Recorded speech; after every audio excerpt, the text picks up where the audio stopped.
Paano ka ba order kung lahat na lang gusto mong tikman? Nandito ako sa Banawe for a food trip and napunta nga ako sa Siargao Barbecue, known for their Chinese-style barbecue skewers. As in, ang daming choices. May vegetables, bola-bola, chicken, pork, beef, may seafoods pa, tapos may lamb din. Even Wagyu cubes. Nawala ako saglit. Legit. Kaya nagpatulong na nga ako kay ate kung ano ang mga bestsellers. And apparently, mas try daw yung garlic eggplant nila and chicken wings. So, ayun. Hindi ako binigo. Grabe yung lasa ha.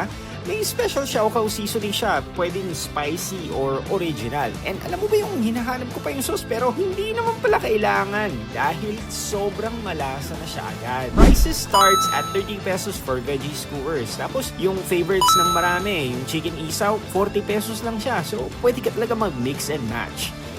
Tapos sinamahan ko na rin ng rice and boom! Full meal na siya. May noodles din sila pero next time na natin susubukan yun. If first time mo sa Chinese barbecue skewers, this might be a good place to start.